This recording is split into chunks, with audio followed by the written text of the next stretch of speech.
Bienvenidas y bienvenidos, gracias de nuevo por estar aquí. Hoy hablaremos con el doctor Lorenzo Córdoba Vianello, que es el presidente consejero del Instituto Nacional Electoral en México, y le agradezco que esté aquí porque, bueno, hay varios temas y ahora le contamos de por dónde va la conversación de las cosas que están ocurriendo en México. Bienvenido, Lorenzo, gracias por estar en el programa. Buenas Al noches. contrario, Carmen, siempre es un privilegio estar contigo. Gracias por la invitación. Te propongo que nos detengamos en tres grandes asuntos con los minutos que tenemos disponibles. Estamos hablando de un informe llamado Informe País que acabas de presentar hace algunos días. Está, por supuesto, la reforma electoral en curso. Se está discutiendo en el Congreso mexicano esto que genera enormes inquietudes y polémica, de lo cual obviamente tienes mucha noticia. Y también hay que hablar de Brasil porque estás ya a punto de volar para sumarte a la misión como jefe de la misión de la Unión Interamericana de Organismos Electorales con motivo de lo que viene el domingo. Así que, bueno, tres grandes asuntos. Empecemos con el informe País.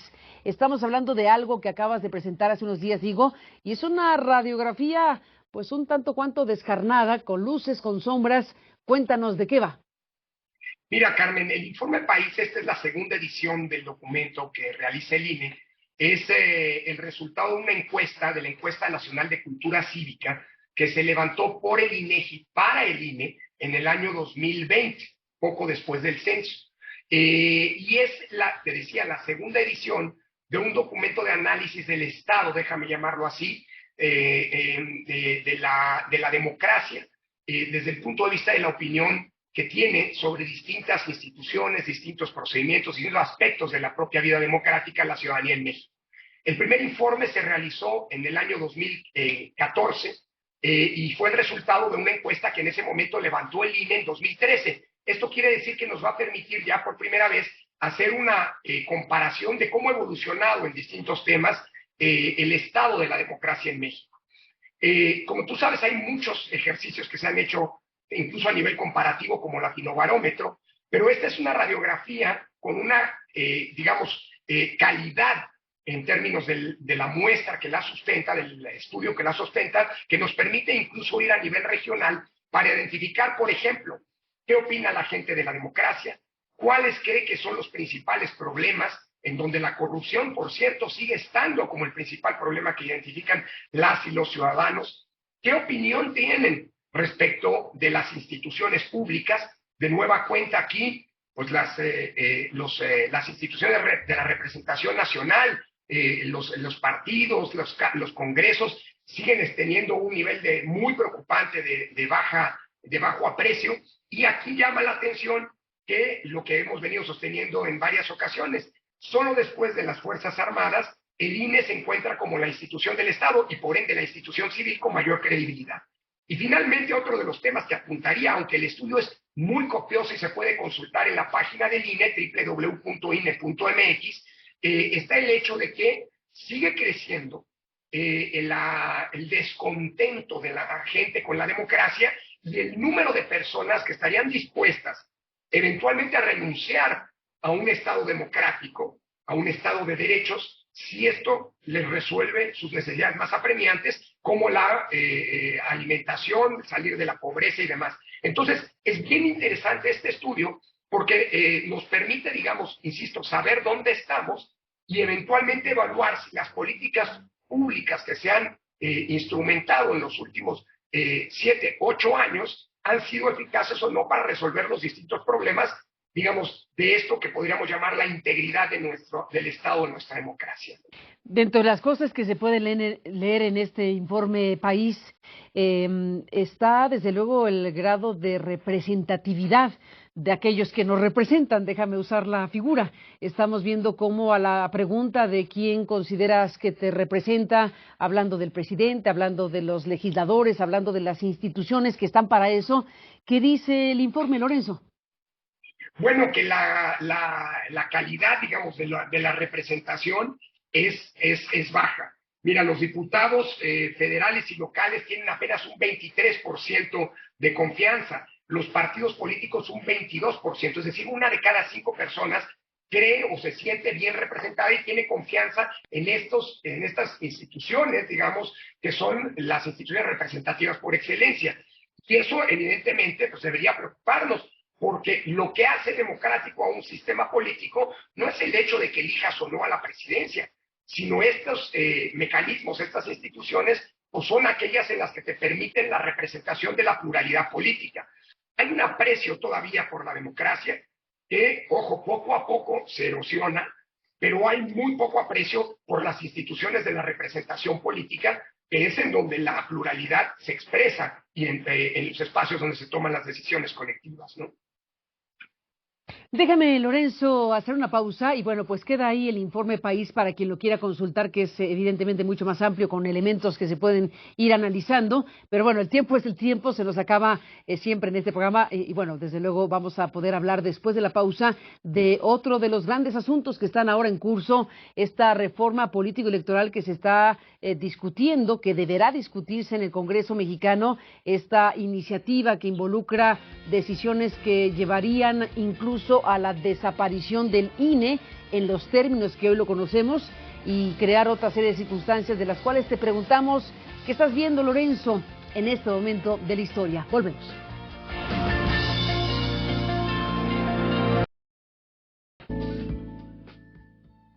Bueno, pues estamos siguiendo de cerca lo que ocurre en el Congreso mexicano en términos de iniciativas de ley que se han enviado para modificar el actual estado de cosas en materia político-electoral. ¿Qué estás viendo en general y cuáles son los puntos que tú destacarías?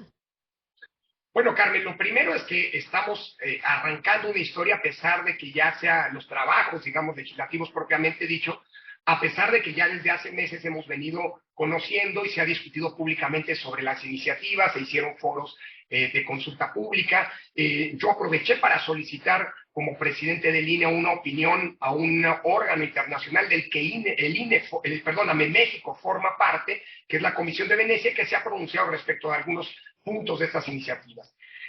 Mira, yo esperaría que, primer punto, yo no veo que sea necesaria e indispensable una reforma electoral.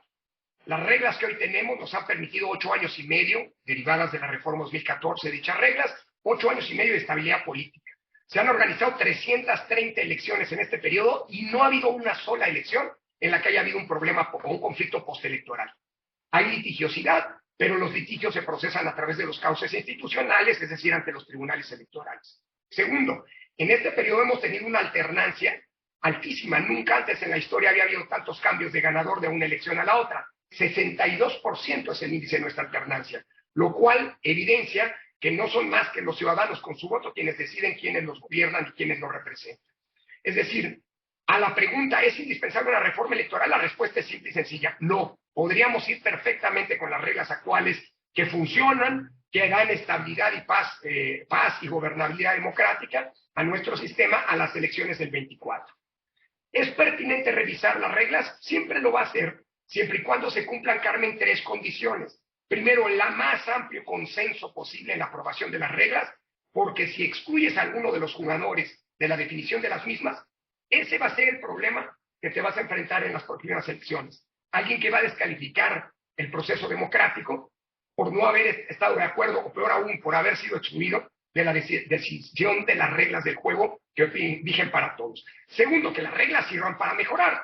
Es decir, si algo hemos logrado en nuestro sistema electoral, Carmen, ha sido generar instituciones autónomas. Uno puede tener diferencias con sus decisiones, es normal en una democracia, pero nadie puede asumir o decir la alternancia que he mencionado, que ha permitido que todos los partidos ganen y pierdan elecciones, es la mejor prueba de que la autoridad electoral no actúa a favor o en contra de nadie en particular. Tercera cosa es que la reforma tiene que hacerse con información, Carmen, no con, digámoslo así, prejuicios o peor todavía con rencores personales, porque entonces seguro los cambios a las reglas van a salir mal.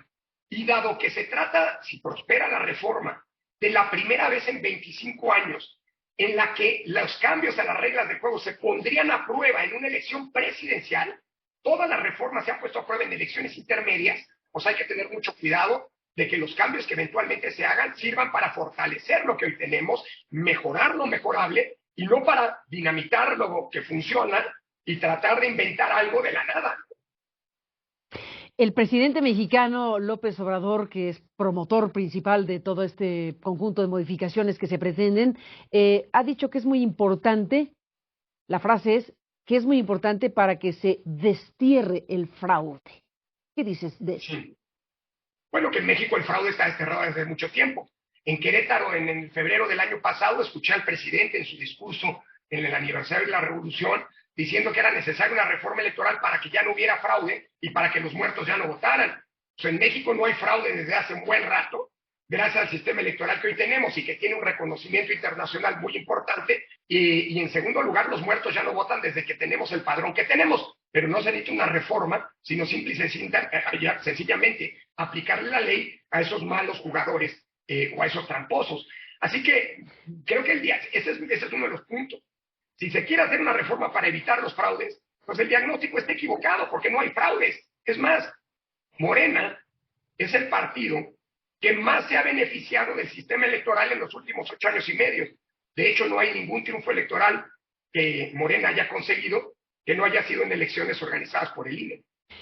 A ver, aquí en la revisión que se puede hacer de la biografía del presidente mexicano que compitió 3 veces por la presidencia, ganó a la tercera, pero tuvo 2 experiencias previas, una de ellas, por lo que se puede apreciar, la más pues traumática, que fue la de 2006. Ahí se puso en duda la probidad de la autoridad electoral. Hay quien interpreta que hoy, 2022, el presidente está planteando lo que plantea en función de lo sucedido en aquellos años. ¿Qué piensas? Bueno, que justamente por eso se cambió la ley y la Constitución 2 veces.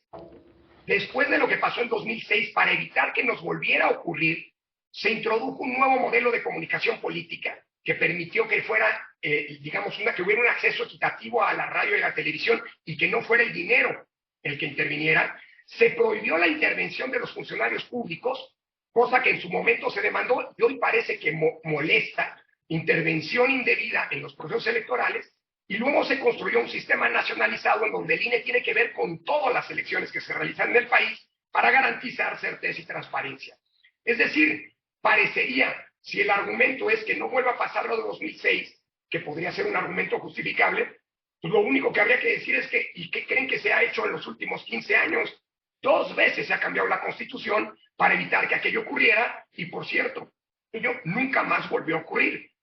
Tan es así que en los últimos 8 años y medio, desde que existe el INE, se han realizado elecciones cuyos resultados no han provocado, vuelvo a insistir, Carmen, ningún conflicto postelectoral. Es decir, el sistema funciona para lo que tiene que servir en una democracia. Hay muchos ángulos de esto que se pretende hacer con el INE, con el tribunal, con el Poder Legislativo. Déjame detener en uno en particular. La propuesta de que personas como tú, que llegaron de la manera en que llegaron, sean ahora votadas, que se someta a procesos de esta naturaleza la elección de las autoridades electorales en México. ¿Qué dices al respecto de ese punto?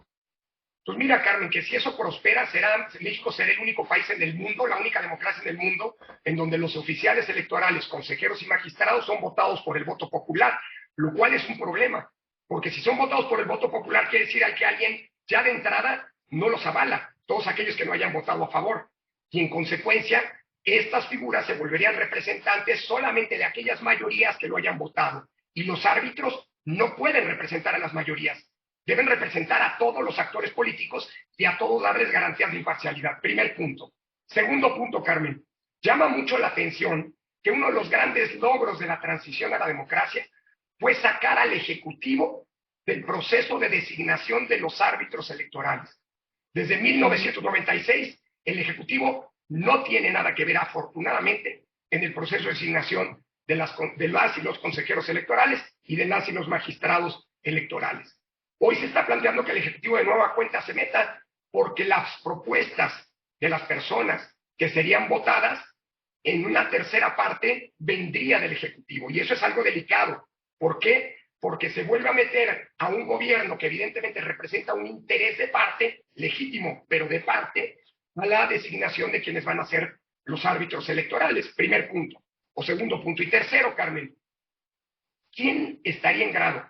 Ciudadanos independientes. La única campaña que hoy tenemos que se hace a nivel nacional es la de la presidencia de la República. Y eso cuesta decenas, si no es que centenares de millones de pesos. ¿Eso qué quiere decir?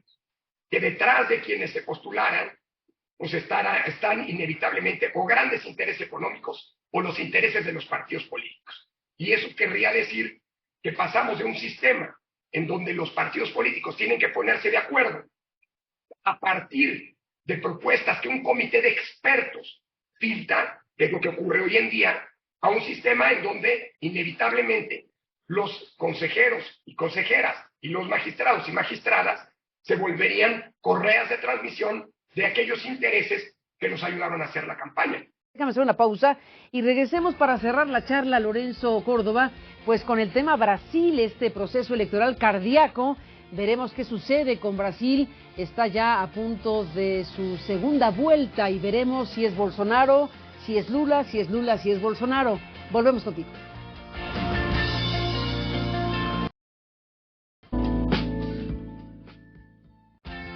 Bueno, se nos acabó el tiempo, Lorenzo, pero para cerrar la conversación, ya que estás a punto de irte a Brasil para formar parte como jefe de la misión de la Unión Interamericana de Organismos Electorales, bueno, ¿cómo se ve Brasil?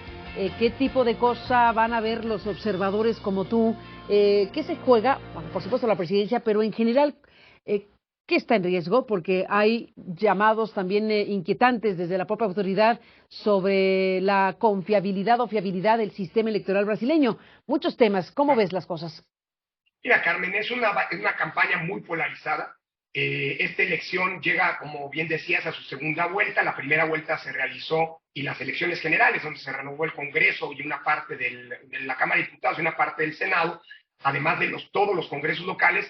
En esta segunda vuelta se va a elegir la presidencia de la República y 12 gubernaturas que no alcanzaron a tener en su momento la mayoría absoluta para resolverse en primera vuelta. Pero estas son las elecciones más grandes de América Latina. Son 157 millones de electores. Son elecciones que sean muy polarizadas y que además en esta ocasión se ha agravado esa polarización por una inédita descalificación, al menos en Brasil, desde el poder del sistema electoral. Que los gobernantes descalifiquen el sistema electoral, pues lo estamos viendo en México y lo hemos visto en Estados Unidos en las elecciones presidenciales de 2020. Es lamentablemente un fenómeno global. Por eso es importantísimo que las misiones de observación electoral, el papel que van a tener las misiones de observación electoral para tratar de generar un contexto de exigencia a los propios actores políticos y blindar un sistema electoral que ha sido base de estabilidad, sobre todo porque ha utilizado de manera muy exitosa la urna electrónica, una urna electrónica desde hace 25 años. Los últimos 5 presidentes han sido elegidos a través de la urna electrónica en Brasil y la propia Unione mandó, que no estamos llegando a ver qué va a pasar, sino que llevamos ya desplegada esta misión desde hace ya por lo menos 4 meses. Fuimos antes de la primera vuelta, mandamos una misión de técnicos que auditaron, revisaron el funcionamiento de la urna y que llegaron a la conclusión, esa urna es confiable, y se demostró así en la primera vuelta. Entonces, fuimos a la primera vuelta y vamos a esta segunda vuelta, tratando de generar un contexto de exigencia para acompañar ese proceso democrático, que sin lugar a dudas le corresponde desplegar a los brasileños, pero también es importantísima por los efectos el efecto de demostración que puede tener en el resto de la región. Así que pues, es una elección cerrada. Las encuestas hablan de diferencias menores. Seguramente las diferencias, la cantidad de votos con las que se resolverá la presidencia estarán ajustadas y por eso es importantísimo que existan voces independientes que desde fuera pues puedan pronunciarse respecto de lo que hemos visto.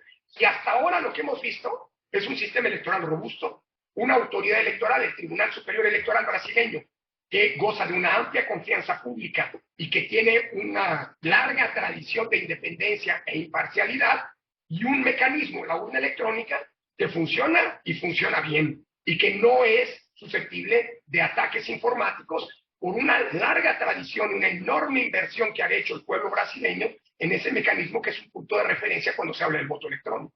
Ni más ni menos, pues estaremos siguiendo de cerca el proceso electoral, la segunda vuelta en Brasil, y ya habrá oportunidad de seguir conversando. Como siempre, doctor, gracias por esta conversación y hasta la próxima. Al contrario, Carmen, va un abrazo muy afectuoso y todo mi reconocimiento como siempre. Gracias, Lorenzo Córdoba, por estar aquí en este programa. Gracias a usted que nos permitió acompañarle. Pásala bien y hasta mañana.